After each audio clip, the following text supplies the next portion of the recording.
Assalamualaikum warahmatullahi wabarakatuh. Waalaikumsalam warahmatullahi wabarakatuh.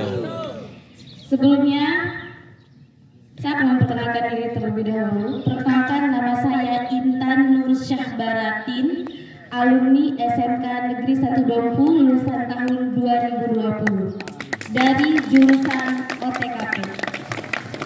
Bela Saya juga aktif di kegiatan Bela Sahe. Orang hilang Sahe.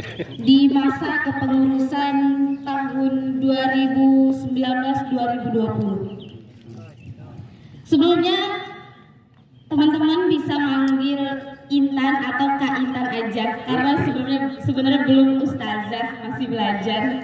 Belum juga dibilang hafizah, karena hafizah itu adalah orang yang benar-benar udah menghatamkan, memahami segala isi Al-Quran. Jadi kalau Intan belum di situ, sepertinya masih belajar ya. Mau cek dulu nih semangat teman-teman di sini. Intan, kalau Intan tanya apa kabar, teman-teman jawabnya Alhamdulillah, luar biasa, Allahu Akbar. Oke, SDT. Apa kabar semuanya? Alhamdulillah, luar biasa, Allahu Akbar. Kurang semangat nih, aduh kurang greget nih. Apa kabar semuanya? Alhamdulillah, luar biasa, Allahu Akbar. Takbir. Allahu Akbar. Takbir. Allahu Akbar. Masya Allah. Sebelumnya mungkin yang duduk di sini seringnya ustadz atau ulama yang memang ilmunya sudah luar biasa, tapi kali ini Intan belum ada apa-apanya. Tapi alhamdulillah Intan sangat merasa terhormat sekali jika diundang untuk memberikan motivasi kepada teman-teman di sini. Alhamdulillahirabbil alamin wa bihi nasta'inu ala umuri dunya waddin. Wassalatu wassalamu ala asyrafil anbiya'i wal mursalin wa ala alihi wa sahbihi ajma'in, amma ba'd. Yang terhormat Kepala Sekolah SMK Negeri 1 Dompu atau yang lain, dan yang saya hormati guru-guru beserta staf SMK Negeri 1 Dompu, dan yang saya banggakan teman-teman siswa-siswi SMK Negeri 1 Dompu. Masih semangat? Masih. Harus dong, masih pagi. Oke, SMK bisa. SMK hebat. Masya Allah, masih semangat ya. Oke, pada kesempatan yang insya Allah berbahagia ini, Intan mungkin akan lebih banyak memberikan cerita dan motivasi dari Intan sendiri. Insya Allah pada kesempatan yang dimulakan oleh Allah, Intan akan menyampaikan materi yang berjudul Miracle of Al-Quran, keajaiban Al-Quran. Jadi keajaiban Al-Quran itu apa sih? Tentunya sebagai umat muslim harusnya tahu dong. Harusnya udah tahu. Intan mau nanya nih, di sini ada nggak yang udah ngafal Al-Quran? Ada. 1 juz, Ada. 2 juz, 3, 4, atau mungkin 30 juz? Ada. Amin. Amin. Amin ya rabbal alamin. Jadi teman-teman, hafal itu nggak ada ruginya sama sekali. Capek ya capek, tapi Kalau enak di akhiratnya nanti. kecil jus 30. Nggak ada istilah alasan. Hari ini harus. Enggak, udah umur Resmi. segini masa emang masih bisa Kalau hafal Al-Quran? Bisa dong. Kemarin Tahu Intan baru tahu sekitar 3 atau 4 bulan yang lalu, Intan lihat ada nenek-nenek usia 60 tahun ke atas udah hatam hafalannya 30 juz. Masa kalah sama nenek-nenek? Jangan, mumpung masih muda. Jadi manfaatkan waktu sebaik mungkin. Mungkin Intan di sini mau bagi tips aja ya bagaimana cara menghafal Al-Quran. Yang pertama itu niat. Niat itu perlu. Karena seperti yang dikatakan dalam hadis Arba'in dan hadis Umdatul Ahkam, itu diceritakan di situ tentang niat. Innamal a'malu binniyat. Sesungguhnya segala perbuatan tergantung apa? Niat. Niatnya karena apa sih ngafal Quran? Karena pengen dipuji, pengen mendapatkan beasiswa mungkin, atau saya pengen mendapatkan beasiswa nih dengan hafalan segini nih. Saya pengen ngasih jubah atau mahkota terindah ke orang tua saya nanti di akhirat. Sebenarnya hafal Quran tuh niatnya gimana sih? Dulu saya juga kayak gitu niatnya. Saya niatnya saya mau hafal Quran buat dapat beasiswa. Saya mau hafal Quran buat ngebanggain orang tua saya. Saya hafal Quran buat apa? Buat ngasih mahkota. Tapi ternyata selama ini saya salah. Niat yang sebenarnya untuk menghafal adalah satu aja, ridho. Ridho siapa? Ridho Allah. Ridhonya Allah. Jadi kita tuh niatkan, benar-benar niatkan itu karena Allah. Kita mengharapkan ridho. Karena kalau Allah udah ridho, segala apa yang kita lakukan, apa yang kita niatkan, cita-citakan, insya Allah Allah permudah di situ, teman-teman ya. Jadi buat teman-teman yang masih muda, yang masih umurnya ya masih enak lah, belum 20-an ke atas ya, itu waktu terbaik buat kalian menghafal Quran. Apalagi yang masih kecil-kecil nih, buat ibu-ibu atau bapak-bapak guru yang punya anak yang masih kecil, kalau bisa dibilang tuh golden age atau umur-umur emasnya anak-anak, itu tanamkan dari kecil mereka itu buat menghafal Quran, buat kenal Al-Quran. Karena saya sendiri pun dari diri saya nyesel kenapa saya baru menghafal umur segini ya. Kenapa dulu saya nggak ngafal gitu. Tapi alhamdulillah Allah masih kasih kesempatan sehingga saya bisa menyelesaikan hafalan pada usia genap 20 tahun tanggal 28 November 2020. Itu kalau dibilang mungkin kalau teman-teman lihat enak, dia punya basic ngapal, nggak bisa. Itu masih PGR itu. Saya dulu ngafal itu sejak kelas 2, kelas 1 SMP.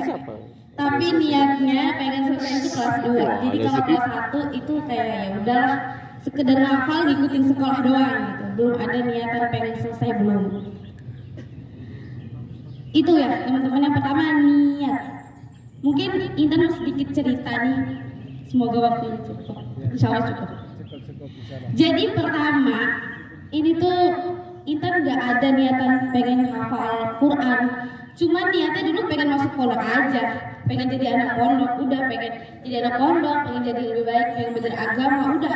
Kalau ngafal Quran belum terbesit di situ. Jadi di sekitar tahun 2015 ada teman saya, salah seorang teman saya. Waktu itu saya pernah ceritain ke santri atau siswa di TPQ-nya Ustadz Lalu. Teman saya namanya Fikrina. Jadi dia sudah menyelesaikan hafalannya di tahun 2015. Waktu itu kebetulan saya sampingan ranjang gitu di pondok sama dia. Dia bilang, Intan, minta tolong dong simakin. Oh iya, ini hafalan terakhir nih gitu. Wah, serius gitu? Iya serius. Saya cuma nyimakin hafalannya doang tuh, itu benar-benar saya yang terharu. Saya bilang, ya Allah Fik, kamu hebat banget gitu. Ya gitulah Intan, perjuangannya ya begitulah. Akhirnya saya bilang, kok bisa sih Fik hafal segitu? Saya loh, udah umur segini kayak mandet banget ya hafalannya. Saya dulu kalau nyetor sering mandet sama Ustaznya, sering suruh berdiri di matahari kayak gini nih. Saya bilang, Intan kan hafal-hafal sih? Iya Zah, ini ayatnya rada sulit gitu ya. Karena emang dulu hafal itu belum sepenuh hati lah. Akhirnya teman saya tahu-tahu besoknya datang Syekh dari Kuwait, dan ternyata hari itu juga Syekh ngumumin untuk santri yang masih berstatus di pondok ini Abu Hurairah. Kebetulan saya alumni Abu Hurairah Mataram juga. Mungkin teman-teman yang dari sana, teman-teman di sini yang alumni sana. Waktu itu Syekhnya bilang, hari ini saya umumkan bagi santri yang masih berstatus sebagai santri Abu Hurairah, seakan saya berikan hadiah umroh bagi yang sudah menghafal 30 juz. Saya bilang, ya Allah, ini luar biasa. Itu saya nangis. Saya bilang, ya Allah, saya padahal waktu itu saya belum hafalannya masih di 2 juz.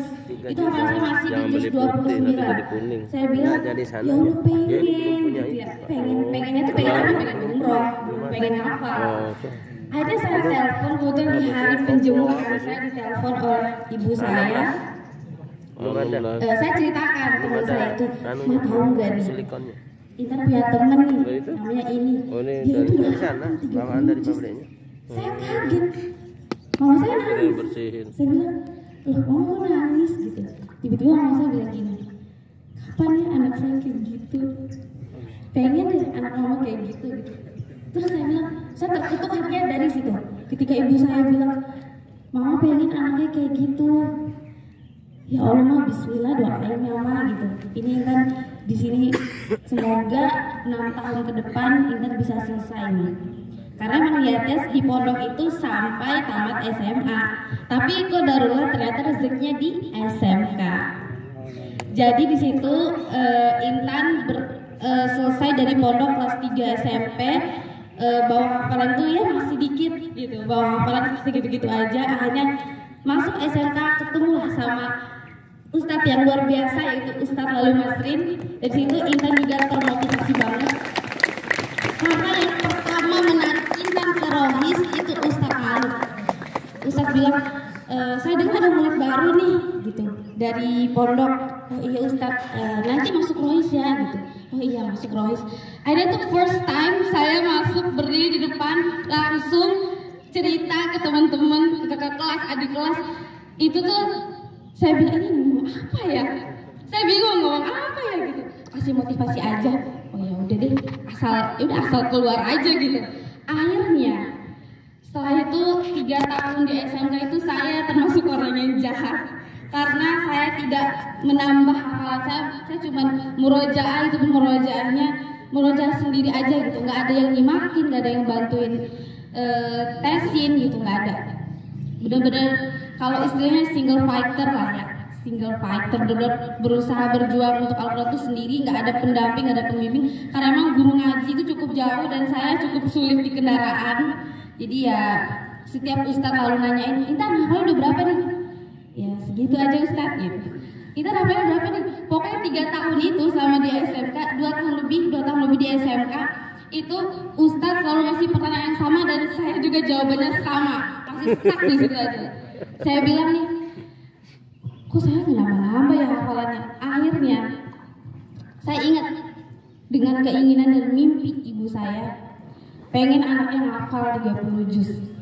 Saya bilang, aduh gimana ya?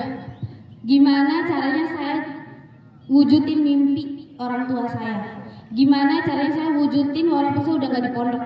Gimana caranya? Akhirnya saya bilang, setelah singkat cerita lulus dari SMK, teman-teman ketika teman-teman cerita, saya mau ke universitas ini nih, saya mau jurusan ini, saya mau jadi ini, jadi itu. Saya ya udah diam aja gitu. Kamu mau jadi apa? Saya mau mondok aja deh gitu. Mondok mau ngapain gitu? Sayang umur gitu, sayang waktu. Nanti kamu ketinggalan bla bla bla. Bodoh amat. Saya pokoknya harus mondok. Saya harus ngafal. Dari situ perjalanan dimulai. Sebenarnya ngafal yang tadi 3 tahun di SMP itu saya kira itu belum ada apa-apanya. Saya kira itu belum menghafal Quran karena esensi menghafal yang sebenarnya itu saya dapatkan di pondok di mana saya menyelesaikan hafalan saya. For your information, saya itu mondok di Darul Humas Indonesia. Dan alhamdulillah ada teman kita, adik kelas kita juga yang udah daftar ke sana. Alhamdulillah. Jadi di sana itu saya mulai perjalanan saya bilang sebelumnya ada godaan-godaan yang masuk nih dari Intan, ada loh yang 5 juz masuk universitas gratis gitu-gitu. Sempat goyah nih. Saya bilang, "Oh iya enak banget ya." Terus kata orang tua saya, ya udah kamu kuliah aja pakai 5 juz aja gitu. Tapi percaya deh, buat teman-teman yang udah terjun ke dunia menghafal, kalian nggak akan pernah tenang kalau belum selesaiin hafalan 30 juz. Serius, pasti. Coba deh, dalam hati kalian tuh pasti ada terbesit pikiran gini. Misalnya ngafal udah baru 5 juz nih. Ya Allah 5 juz. Nggak akan tenang 5 juz. Pengennya nambah terus 5 juz. Karena ketika kita sudah terjun ke dunia menghafal, itu adalah udah kewajiban kita buat nyelesain hafalan itu. Ya itulah. Tapi tantangannya di situ. Tantangannya adalah istiqomah, setia. Kalau untuk cinta itu gampang, tapi yang sulit itu kesetiaan. Kalau kita sebenarnya cinta ngafal itu gampang, karena ngafal itu gimana? cinta. maka Cinta Quran lain cinta gomdo. Kalau teman-teman mungkin ada yang masih mikir ngapal sih, enggak, ngapal tuh gampang. Gampang, ngapal tuh gampang banget. Deden. Itu sebulan, 2 bulan, 3 bulan bisa selesai 30 juz, percaya deh. 30 juz, 3 bulan bisa. Teman saya ada yang 1 bulan 30 juz, sehari 1 juz. Intan? Kalau Intan termasuk lama. Berapa? Kalau Intan waktu itu, Intan termasuk yang hafalannya lama. Waktu itu Intan ngambil program 6 bulan, selesai di bulan keempat. Karena Intan masuknya Juli, selesainya November. Allahu Akbar. Intan bilang, tapi kalau di sana, kalau didukung dengan program hafalan dan metode yang bagus, kalau Intan itu termasuk lama. Serius, itu Intan lama. 4 bulan. 4 bulan itu lama. Jadi buat teman-teman, dari sekarang ubah pola pikir kalian. Kalau ngafal itu gampang. Yang sulit itu apa? Setia. Cinta itu mudah. Yang sulit itu setia. Cinta itu gampang. Kita lihat cinta, tapi apa yang sulit? Setia. Buat setia itu sulit. Jadi buat teman-teman, dari sekarang mumpung umurnya masih belum 20 tahun, bikin satu goals yang besar di diri kalian. Sebelum saya berumur 20 tahun, saya harus apa? Saya harus bisa apa? Karena saya dulu kayak gitu. Saya dulu sebelum pas saya umur 17 tahun, saya bilang pokoknya harus selesai nih. Hafalannya gimana caranya? Saya bilang sebelum saya umur 20 tahun, saya harus selesai. Saya bikin satu goals, yaitu di Al-Quran. Karena emang kayaknya saya cuma mampu di situ. Saya bilang saya pengen selesai hafalan sebelum umur 20 tahun. Sebelum umur 20 tahun saya harus selesai. Tapi qadarullah saya lewat berapa bulan, umur 20 tahun di bulan September, selesainya di bulan, umur 19 tahun. Selesainya umur 19 tahun di bulan September 2020, saya selesai di bulan November. Saya bilang, mama saya sempat bilang nih, emang kamu mampu nak 30 juz 6 bulan? Bismillah mah nggak ada yang nggak mungkin kalau Allah gitu. Dan perjalanan juga saya pas ngafal itu sebelum masuk pondok pun itu udah ada badainya, udah ya alhamdulillah. Karena memang untuk mencapai satu tujuan kita harus dihadapkan dengan ujian dulu. Jadi nggak langsung instan bisa langsung masuk, enggak. Jadi gitu. Yang penting pertama ada niat. Niatnya teman-teman dulu ya. Dari sekarang ayo. Walaupun nih belum bisa, aduh saya belum bisa ngaji, belajar ngaji. Kan ada program di LOS itu TBTQ namanya kan, buat yang belajar ngaji. Jadi situ belajar ngaji, ya belajar. Dari Iqra nggak apa-apa, karena teman saya pun ada yang umur 25 tahun itu belajar dari Iqra.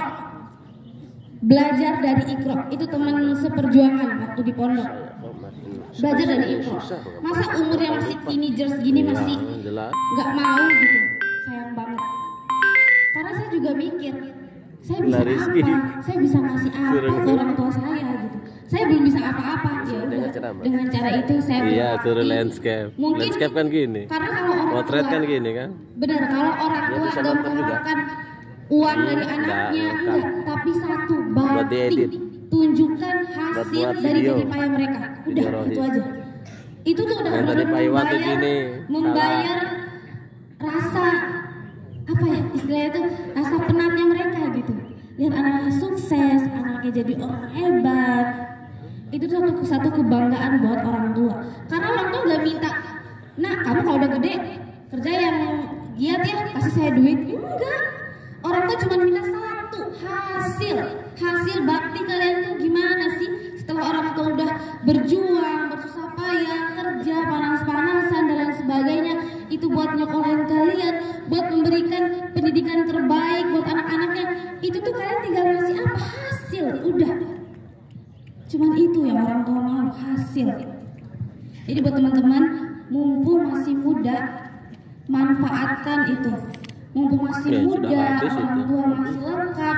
Bahkan yang orang tuanya, mohon maaf, yang udah berpulang duluan pun itu punya semangat yang luar biasa. Masa teman-teman yang masih lengkap nih harusnya bersyukur. Jadi ini kesempatan saya buat bikin ukir senyuman untuk orang tua saya.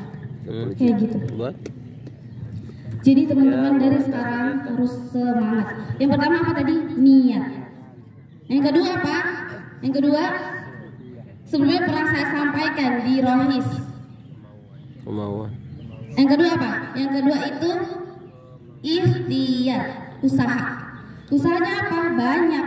Kalau untuk menghafal Al-Quran usahanya banyak. Jadi dari kita prepare-nya dari awal yang kita nggak bisa baca Quran, jadi belajar baca Quran. Dari yang belum punya basic atau kebiasaan menghafal, jadi belajar menghafal dari surat-surat pendek aja nggak apa-apa. Belajar. Karena Inta juga nggak bisa, nggak ada. Inta juga nggak langsung 30 enggak gitu. Jadi dukanya ada, usahanya pasti ada. Karena gitu. Kalau kita ingin mencapai satu tujuan, kita harus berjuang. Mati mobil. Kemudian yang kedua, doa. Oh. Jadi kalau misalnya kita sekedar usaha tapi nggak doa ya percuma. Allah gimana cara ngabulinnya? Gitu ya. Doa, minta sama Allah. Karena Duit. satu bocoran, saya minta itu sejak saya menduduki sejak saya menduduki kelas 1 SMA di SMK. Itu doa saya satu yang sering saya ucapkan. Kalau manusia mungkin bosen dengarnya. Saya cuma bilang, ya Allah permudahkanlah saya menghafal Al-Quran. Ya Allah beri saya jalan untuk menghafal Al-Quran. Udah itu aja. Walaupun ya saya rasa waktu di SMK saya gak nambah-nambah, tapi murojaah alhamdulillah tetap murojaah. Tapi ya gitu, godaannya luar biasa. Godaannya luar biasa. Ada lah alasannya, tugas lah, kerja kelompok lah, ada pasti. Iya nggak nih? Benar nggak nih? Tapi itu jangan jadikan alasan juga. Tuh Deden, dengar. Jangan jadikan alasan. Dengar Deden. Jangan. Ya usahakan itu secapek-capek apapun. Aduh murojaah nggak apa-apa. 1-2 ayat, 1 halaman. Kalau yang udah banyak ya 1 juz gitu. Nggak apa-apa, pelan-pelan dikit-dikit nyicil aja. Akhirnya apa yang kita mau kan bisa tercapai karena kita udah mulai dari hal-hal kecil aja. Mulai dari kebiasaan-kebiasaan kecil, nanti istilah ibarat kata kecil teranja-anja, besar terbawa-bawa kayak gitu. Jadi jangan mikir umur, pengen kuliah, ini nggak apa-apa. Saya tinggalin itu. Saya bilang nggak apa-apa, saya nggak kuliah dulu. Pokoknya harus hafal dulu. Nggak apa-apa. Bukan tentang siapa yang mulai lebih dulu, tapi tentang siapa yang berjuang lebih keras. Teman-teman saya udah semester 2, 3, saya belum start. Saya bilang nggak apa-apa ya Allah, aku percaya. Nggak apa-apa. Gak apa-apa ya Allah, aku percaya rencana Allah itu lebih indah dari apa yang kita rencanakan. Percaya teman-teman. Yang ketiga apa tadi? Doa ya. Jangan lupa minta sama Allah, ya Allah beri saya kemudahan jalan untuk menghafal. Jika tidak saat ini, nanti setelah tamat, misalnya kayak gitu. Gak apa-apa, doa dari sekarang. Karena Allah itu mau lihat usaha kita, mau lihat perjuangan kita gimana sih ini anak, giginya gimana sih ini anak. Mau kemauannya seberapa sih kayak gitu. Jadi harus ada doa dan usaha. Terus penting nggak ngapal Quran? Penting banget. Wajib nggak ngapal Quran? Kalau menurut saya wajib. Karena kalau nggak ngapal Quran gimana kita mau bacaan sholatnya gimana? Iya, bacaan sholat pakai ada ayat-ayat pendek setelah surah Al-Fatihah. Jadi kita harus ngapal itu. Iya kan kita harus ngapal Quran, wajib. Kalau kata saya wajib bagi umat muslim. Minimal juz 30 atau 30 juz nggak apa-apa, lebih baik. Tapi itu tadi yang saya bilang, ketika kita udah terjun ke dunia menghafal, hati kita nggak akan pernah tenang kalau belum selesai 30 juz. Percaya, pasti di dalam hati kalian nih yang udah menghafal, pasti dalam hati itu ada pikiran, ayo nih 3 juz, 8 juz, 5 juz gitu. Ayo nih 10 juz gitu. Iya kan? Iya. Pasti nggak tenang karena itu belum selesai, jadi akan ada rasa dimana kita tuh dihantui oleh itu, dihantui oleh perasaan yang baik sebenarnya. Jadi penuhi panggilan itu, panggilan sebenarnya. Kemudian yang keempat apa? Yang ketiga, yang pertama niat, yang kedua ikhtiar, yang ketiga doa, dan yang keempat Tawakal. tawakal berserah pada Allah. Ya kita setelah kita usaha doa, ya Allah saya serahkan. Saya percaya ya Allah, Engkau yang maha tahu, Engkau yang maha segala maha, Engkau yang paling tahu apa kemauan saya. Jadi tolong ya Allah, ini saya berserah kepada Engkau. Kayak gitu. Dan yang terakhir apa? Ada yang terakhir. Ada yang tahu? Action. Ngafal dong. Jangan kayak usaha doa gitu. Tapi gak ngafal. Gimana? Action. Jadi kalian itu harus tunjukin kalau emang kalian tuh mau menghafal. Jangan sekedar ya Allah pengen ngafal ya Allah, doa kagak. Action gimana itu? Action dan doa. Badur ya. Jadi harus ada Badur sama apa Bape. tadi? Pertama niat, doa, tawakal, ya action. Jadi kayak gitu. Mungkin saya mau sedikit cerita. Jadi waktu di tahun 2021 itu selesai di bulan Januari. Saya selesai program di pondok bulan Januari, pulang kebetulan waktu saya pulang itu saya udah niat, wah tahun ini harus kuliah gitu. Akhirnya orang tua bilang ya nggak apa-apa, terserah mau kuliah ya silakan gitu. Tapi ya gitu, karena memang jujurnya saya bukan terlahir dari generasi penghafal, saya bukan terlahir dari generasi yang paham akan agama, tapi itu tanamkan dalam diri kalian, jika saya tidak terlahir dari generasi Al-Quran, maka saya harus menjadi generasi Al-Quran. Jika saya tidak atau belum menjadi generasi Al-Quran, maka saya yang akan harus melahirkan generasi itu. Tanamkan pada diri kalian kayak gitu. Yakin, harus bisa. Aduh, saya kan bukan anak pondok gitu. Nggak apa-apa, kalian harus jadi generasi itu. Tapi ya saya udah keburu ini nih, nggak bisa ngapal. Lahirkan generasi itu, insya Allah. Karena kalau bukan kita siapa lagi? Kalau bukan kita siapa lagi yang akan memulai generasi baik itu? Dari sekarang tanamkan pada diri teman-teman semuanya, kalau saya harus hafal Al-Quran, saya harus bisa hafal Al-Quran. Buat ibu guru, bapak guru yang masih punya anak yang bisa dibilang umurnya masih, yang tadi Intan bilang golden age, itu masih umur-umur yang benar-benar dimana mereka masih banyak belajar dan kalau bisa dibilang usia keemasan. Betul, usia keemasan. Itu ajarkan, tanamkan dalam diri anak-anak ini, kenalin dulu Al-Quran. Kalau kita kenal Al-Quran, manfaatnya apa nih? Ini Al-Quran ini apa sih? Kenalin dulu sebelum kita lepas terjun ke dunia menghafal. Kenalin dulu, karena kalau anak-anak seperti itu, kenalin dulu, sering didengarkan bacaan-bacaan Al-Quran yang sekiranya mereka gampang ingat, mudah dihafal. Sering dengarkan, terus jelasin ini Al-Quran tuh kayak gini. Jadi kalau kita menghafal manfaatnya seperti ini, kayak gitu. Jadi belajar gitu. Ketika saya dulu menyelesaikan hafalan, jadi dukanya waktu itu saya sempat di 5 juz terakhir selesai, saya hampir nyerah di situ. Saya bilang saya nggak mampu, karena itu 2 hari berturut-turut saya nggak nyetor sama ustazah. Sampai ustazah bilang, kok ini Intan tumben. Ustazah saya bilang, Intan kenapa gitu. Saya nggak berani ngomong, saya diem aja. Diem itu lihat Al-Quran udah kayak tatapannya, ya Allah gitu. Jadi ternyata saya banyak dosanya gitu. Jadi cara kita tahu dosa kita banyak apa enggak, menghafal Quran. Cara kita tahu dosa kita banyak apa enggak, menghafal Quran. Jadi saya bilang, oke, nggak apa-apa ya Allah, berarti ini lagi dihapusin dosanya, nggak apa-apa. Istighfar saya itu hafalan nggak masuk-masuk, tepat di surah Al-Kahfi itu hafalan saya mandek di situ.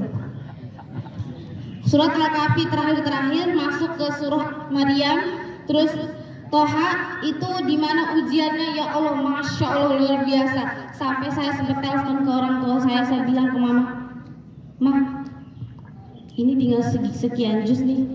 Terus baru udah masuk bulan keempat, Intan belum selesai, Intan udah gak kuat, mau nyerah gitu. Terus sama saya bilang, kenapa? Iya, Intan udah sanggup, ini kayaknya Intan udah kelewatan nih, udah kebanyakan dosa gitu. Intan nggak sanggup. Itu di juz 5 terakhir, inget banget. 5 juz terakhir mau selesai. Itu saya bilang saya mau nyerah. Akhirnya ustazah saya penasaran si Intan kenapa nih. Pas itu Intan waktu itu lagi duduk bersebelah sama temen lagi ngafal. Kemudian temen itu dia tuh maju mundur, nyetor maju, bentar lagi mundur, ngafal maju lagi. Dan saya sedikit insecure, ya Allah dia udah ngafal, udah maju 5 kali, saya kok belum ngafal, belum maju-maju ya. Jadi mikirnya, ya Allah ini dosa saya apa gimana sih ya Allah gitu. Sampai saya mikir, saya nggak berani ngomong di situ, diem aja, diem baca Quran, baca yang nggak masuk hafalannya. Akhirnya ustaz saya datangin, Intan kenapa? Saya nggak berani jawab, saya cuma bisa netesin air mata. Saya bilang, ustazah ya Allah segini kan dosa saya sampai saya nggak bisa. Sekarang saya nggak masuk 2 hari. Saya bilang, nggak apa-apa nak. Itu adalah bentuk cinta, bentuk cintanya Allah ke Intan. Nggak apa-apa. Usaha tetap, sabar, ikhlas. Gitu nah, nggak apa-apa. Saya nggak bisa ngomong, saya cuma bisa nangis. Terus teman-teman saya datang melukin Intan semangat gitu. Intan datang melukin, benar-benar datang meluk. Teman-teman datang semuanya, mereka tinggalin dulu ini, datang nyemangatin doang gitu. Meluk terus Intan ayo semangat.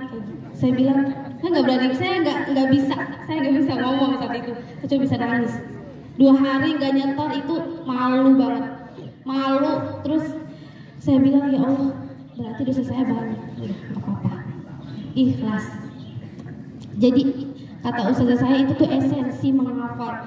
Jadi akan ada masa di mana kita setorannya tuh lancar, akan ada masa di mana kita tuh sebenarnya ngafalnya tuh gampang tapi malesnya luar biasa. Akan ada masa di mana kita lagi semangat tapi ternyata ayat ini lagi kangen, lagi pengen kita baca terus, atau biasanya susah nih masuknya kayak gitu. Akan ada masa di mana kita udah hampir nyerah, dan itu yang saya rasakan di waktu menghafal 5 juz sebelum selesai. Saya bilang udah mah nggak apa-apa, mama aku berhenti aja. Jangan gitu nak, kamu udah berjuang, kamu udah jauh, masa kamu mau berhenti di tengah jalan? Ya udah, saya bangkit lagi, walaupun ya hafalannya sulit tapi nggak apa-apa, bangkit lagi. Ketika kita jatuh 1 kali, maka kita harus bangkit 1000 kali.